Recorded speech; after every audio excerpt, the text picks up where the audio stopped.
I came back home after many years, but she had eaten all our family members. Hi. Where are my parents? They had gone on a long trip to a distant place. They say some houses remember what happened inside them, mine remembers too. Everything began the day our dog started to disappear. It was something strange, something that had never happened in our lives before. One day, my mother gave birth to a baby girl. I already had two younger brothers, and I was the oldest. We lived with our parents in a quiet neighborhood on the outskirts of town. Around us stood several large apartment buildings, but our own house was spacious and had a yard. When my sister was born, we were all so happy. My brothers and I had always wanted a sister, and my parents felt the same way. After 3 sons, they were finally blessed with a daughter. Back then, we were all still very young, not even in school yet. A few years passed, and my sister grew up. Around that time, strange things began happening in our neighborhood. Most people there had pets, many even owned 2 or 3 dogs. We had 2 dogs ourselves, and my brothers and I played with them every day. But one morning, when I went out into the yard after waking up, one of our dogs was gone. His collar lay open on the ground. At first, I thought maybe it had just come loose by accident, or maybe someone in my family had unbuckled it. I looked around the yard, nothing. Then I ran into the alleys nearby, but there was no sign of him. When I returned home, I searched every corner again, but it was as if he had vanished. I told my parents, and they said, maybe his collar came off and he ran out. He'll find his way back. I waited until sunset, but he never returned. That evening, we all went out to look for him, my parents, my brothers, my sister, and me. We even asked the neighbors, describing what he looked like, but no one had seen him. After 2 days of searching, we gave up. We convinced ourselves that maybe his collar had been loose and he had wandered off, maybe he found another home. Still, I missed him so much. We'd had him for years. Time passed, and we eventually forgot. Our second dog was still with us, though. Then one morning, my brother went into the yard. A few minutes later, he came back inside and said, "His collar is open. He's gone." We all ran outside. The scene was exactly the same, an open collar and an empty yard. Within just 2 weeks, both of our dogs had disappeared. At first, we thought someone might have stolen them, but that didn't make sense. Everyone in the neighborhood already had pets, nobody needed to steal ours. So my parents decided it must have been the collars, maybe they weren't tight enough. But deep down, I knew something wasn't right. There was no way both dogs had just run away like that. My brothers missed them a lot, so my parents eventually bought us another dog, a big one, with a stronger collar. We were happy again, but I couldn't stop thinking about the first 2. How could both of them vanish in such a short time? I wanted to know the truth. My family had already moved on, but I couldn't. I had a feeling it might happen again. So that morning, after my father brought home the new dog, I came up with a plan. I would stay awake one night, hide behind my window, and watch the yard, and the new dog, to see what really happened. My room had a window facing the yard. If I hid in the corner behind the curtain, I could see everything without being seen myself. I knew that if someone entered the yard, they might look toward the window. So I had to make sure they couldn't see me. That night, I knew I had to watch carefully, from the lower corner of my window, hidden behind the curtain. My family usually went to bed around 11, so that's when I planned to take my place. After dinner, everyone said goodnight and went to their rooms. I did the same, pretending to sleep. When the lights finally went out and the house fell silent, I turned off my lamp, slipped behind the curtain, and crouched by the window. I made sure I was hidden well enough that no one could see me from the yard. Our new dog was lying on the ground, half asleep, his chain tight around his collar. Half an hour passed. Nothing happened. An hour passed, my eyes grew heavy. I wasn't used to staying up this late, I always fell asleep around 11. But I tried to fight it, forcing myself to stay awake, staring into the yard. The night was silent. The dog still lay there. Another half hour went by, and my eyelids dropped lower and lower. And then, I don't remember anything else. I must have fallen into a deep sleep. When I woke up, sunlight was already filling the room. I had fallen asleep beside the window. It was 7 in the morning, and my family was still asleep. Then everything from last night came rushing back to me. I jumped up and looked outside. The dog was gone. For a second, I just froze. Then I ran outside to the yard. The collar was torn apart, the chain snapped clean. He was gone. Again. I was furious at myself for falling asleep. If only I had stayed awake. I wanted to wake my parents immediately, but they were still sleeping. When they finally woke up, I told them what had happened. They rushed outside, and when they saw the broken collar, my father and mother looked at each other, shocked. Everyone agreed this time, someone had come during the night and stolen the dog. They finally realized the earlier dogs hadn't just run away, they had been taken. My younger brother said we should call the police. But my mother shook her head. The police can't do anything. She said. The dogs are gone, and we have no proof of who did it. In the end, my parents decided we shouldn't keep any more dogs. They told us it was best to forget the whole thing. But I couldn't. I needed to know what was happening in our yard at night. If we had just one more dog, I could stay awake long enough to find out what was going on. But my parents refused to buy another. So I came up with another plan. If I bought one myself, with my own pocket money, I could watch over it at night and finally learn the truth. The next morning, I did exactly that. I bought a small dog and brought it home. My brothers and sister were happy to see it, but my parents weren't. They told me I shouldn't have done that. They had already decided we wouldn't keep another dog, but I didn't tell them my real reason. I tied the new dog in the yard, just like before, and went inside. I slept through the day so I wouldn't get sleepy that night.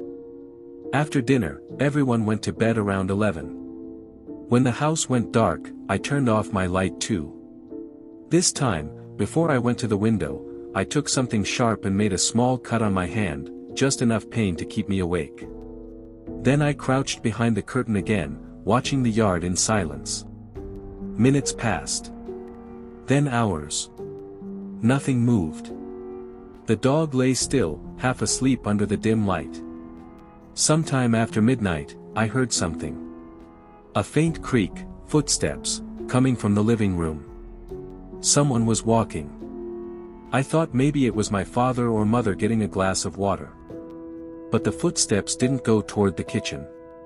A few seconds later, I heard the front door slowly open. My heart started pounding. Whoever it was, had just stepped into the yard. As the figure moved into the moonlight, I saw her face. It was my sister. I froze. What was she doing out there, at this hour? In the yard, she suddenly turned around and looked toward the house door. I was still hiding behind the window, so she couldn't see me. But when she turned her head, I froze in horror. Her eyes were glowing red, and her fingernails had grown long and sharp. After a few seconds, she walked toward the dog. She grabbed its muzzle tightly with one hand, so it couldn't bark, and with the other, she drove her nails deep into its neck. She was careful, making sure not a single drop of blood spilled onto the ground. The dog writhed in pain, its body trembling, and within minutes, it was dead. I was paralyzed, shaking in terror. Had she killed all the other dogs too? Why was she doing this? Why were her eyes glowing like that? I had never been so terrified in my life. After the dog stopped moving, she tore the collar apart with her claws and lifted the animal effortlessly. Despite its size, she carried it as if it weighed nothing. Then she began walking toward the gate. That's when I realized, she was going outside. I wanted to follow her, but fear held me back. Still, if I didn't go, I'd never know what was really happening to the dogs. So, very slowly, I stepped toward my door and opened it carefully. Then I crept toward the main door of the house. Through the glass, I saw her open the yard gate and step out. I opened the door quietly and slipped into the yard. I decided not to wear shoes. I didn't want her to hear my footsteps. I tiptoed toward the gate. It was still open.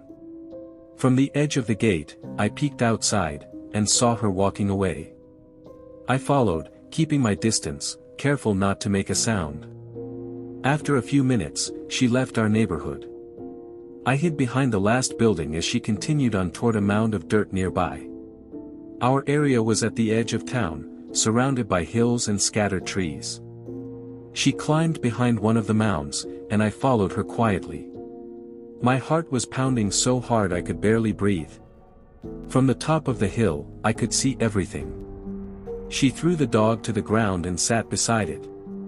Then, using those long claws and sharp teeth, she tore it apart, and began to eat it. Her teeth were longer than I'd ever seen. I was shaking uncontrollably, consumed by fear. As quietly as I could, I backed away from the hill and started toward home, making sure she couldn't hear me. When I reached the house, I slipped inside, closed the door, and went straight to my room. I lay down on my bed, trying to calm down. Half an hour later, I heard the front door open again. She was back. I listened as she walked through the yard and entered her room. I pretended to be asleep. That night, I didn't close my eyes once. The images of what I had seen kept replaying in my head, her eyes, her claws, the dog. I kept thinking, what should I do now? Should I tell my parents? What if they didn't believe me? What if she found out I had seen everything? If she realized I knew the truth, she might do the same thing to me. Morning came. My family gathered around the table for breakfast. I stayed in my room, listening. My sister was awake and talking to them, like nothing had happened. I was terrified of her. But I couldn't stay in my room forever. If I acted strange, she might suspect something. So I decided to act normal. I got up, washed my face, and joined them at the table. She was sitting right there. I tried not to look at her, because she wasn't my sister anymore. She was a monster. My brother asked why I had slept so late, and I said, I was tired from yesterday. My family told me the dog I'd bought had disappeared too. I pretended to be shocked, pretending to be sad, though I already knew the truth. After breakfast, I went back to my room and sat on my bed. I couldn't keep this secret anymore. That creature, my sister, could hurt any of us next. I had to tell my parents. But not while she was around.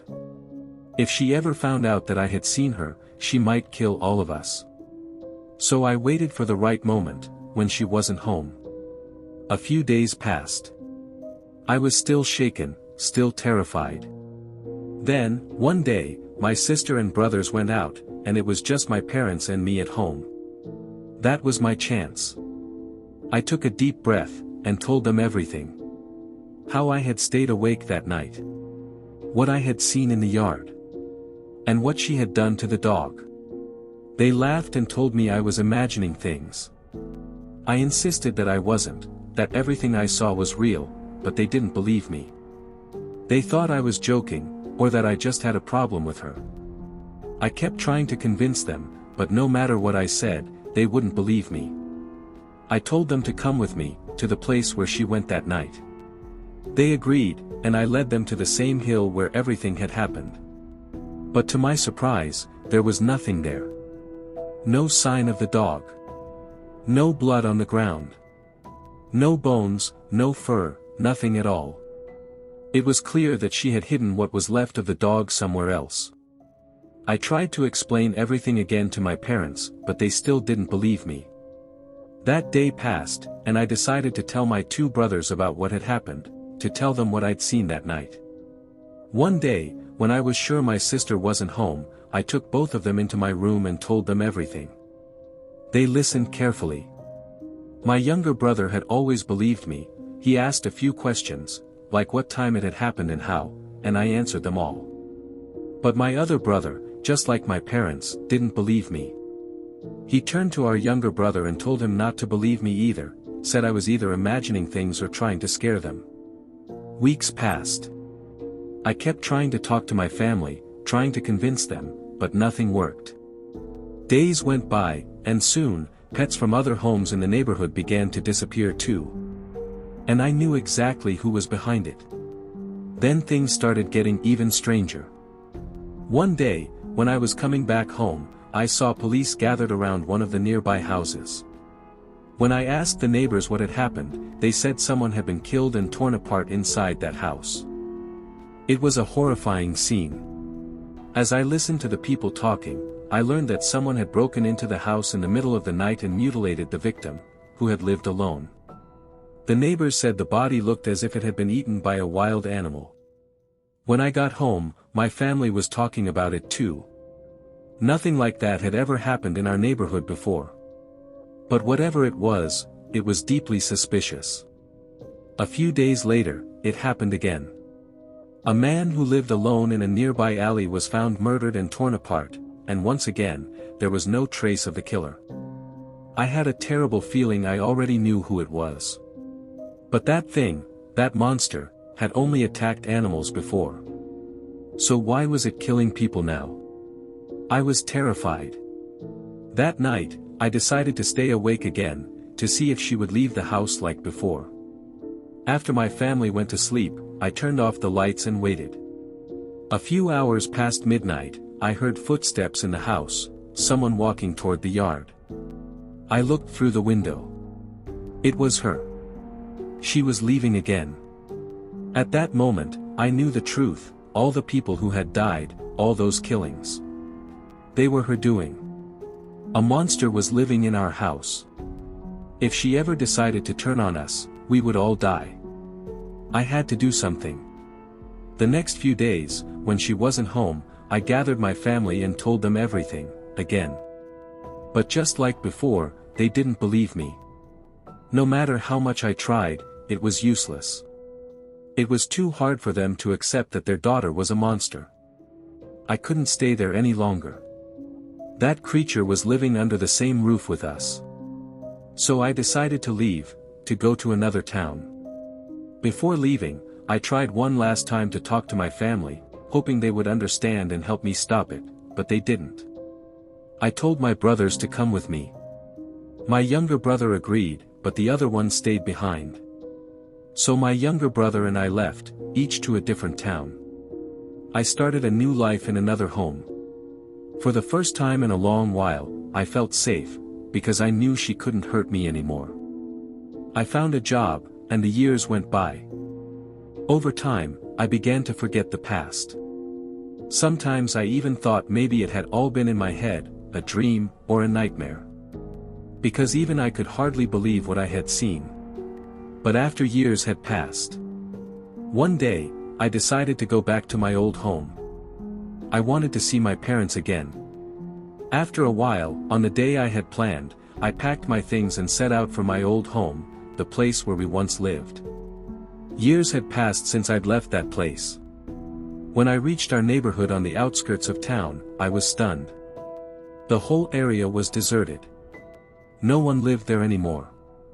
Everyone had left. It felt like I had walked straight into a ghost town. I decided to look around, to check if anyone still lived in those houses. I went into one of them, but it was empty. It looked as though the people who lived there had left in a hurry, taking only what they could. I checked a few more houses, all the same.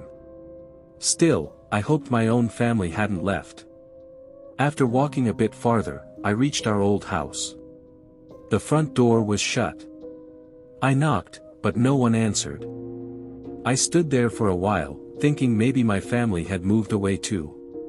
It was strange, I couldn't understand why the entire neighborhood was abandoned. Once, it had been full of life, but now, it was silent. I knocked again. This time, I heard footsteps approaching. When the door opened, I froze. It was my sister. The moment I saw her, fear crawled up my spine. I didn't know if she was aware that I knew the truth about her, about what she really was. When I'd told my parents everything, I had begged them not to say anything to her. They hadn't, both because they didn't believe me, and because they didn't want to upset her. I couldn't believe I had once lived under the same roof with that thing for so many years. But she looked genuinely happy to see me. She asked where I had been, and why I had left without saying a word. She didn't seem to know anything, her tone was calm, normal. I told her I had found a job and had to move away. She smiled and reached for my hand to lead me inside. The moment she grabbed me, a sharp pain shot through my palm, her nails were long, and one of them pierced my skin. I quickly pulled my hand back, holding it tightly as a drop of blood fell. She apologized softly, saying she hadn't meant to hurt me. A few seconds later, we went inside. No one else was there. I asked where our parents were. She said that our parents and our brother had gone on a long trip to a distant place and would not be back for several weeks. When I asked when they had left, she told me it had been a few days. I looked around the house, it was a mess, far worse than I remembered. She asked me to sit down, and we talked about the past. I tried to act calm, but inside, I was terrified. Still, I couldn't stop thinking, why had my entire family gone on a trip, and why hadn't she gone with them? I asked her about the neighborhood, why everyone had left. She said that people around there had started getting killed and disappearing, which was why everyone had left. When she said that, I froze in terror. So that was why everyone was gone. She had killed them. She had eaten them.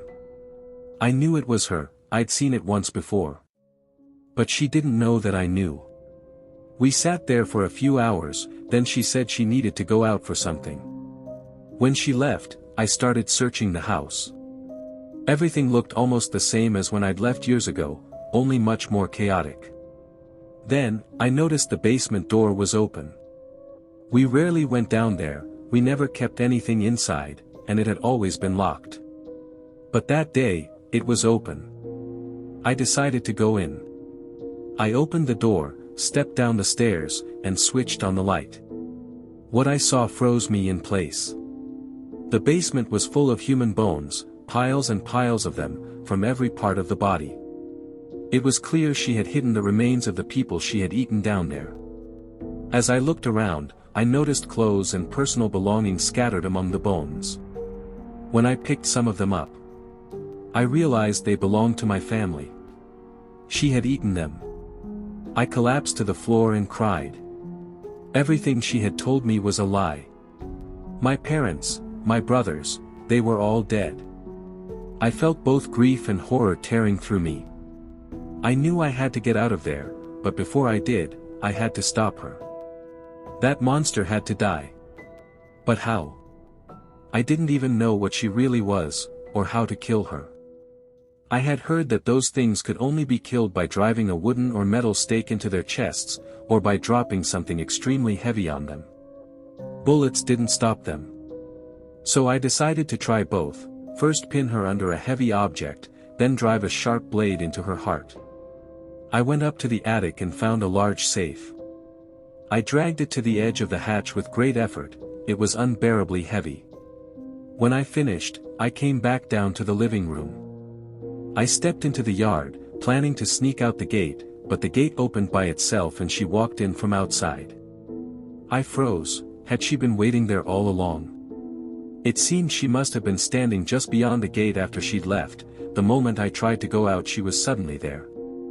She asked where I was going. I said I only wanted to walk around the neighborhood since I'd just returned, but she told me I should stay inside and talk, she hadn't seen me in years. I accepted and went back in, though I knew she wouldn't let me leave. Once inside she brought me food and sat me at the table. A bowl of stew was set before me. When I stirred it with my spoon, I could see meat and bone in it, bones that looked human. I said nothing and refused to eat, but she insisted I was hungry and must eat. I stood up and told her I wanted to look around the house since I hadn't been there in years. She followed me. As we paused, I noticed her eyes had turned red. She said she would come with me. We went into the first room, and when I turned to look behind me for a second, she had vanished. I was alone. Panic rose in my throat as I called her name, and there was no answer. I hurried out into the living room, still nothing. Then something grabbed my neck from behind and threw me to the floor. I rolled over and saw her standing there with elongated teeth and claws, a nightmare made flesh. I knew what awaited me. I scrambled up and ran for the basement, which offered plenty of hiding places. I slipped into a corner and tried to silence my breath. She came down the stairs slowly, patting among the shelves as if searching.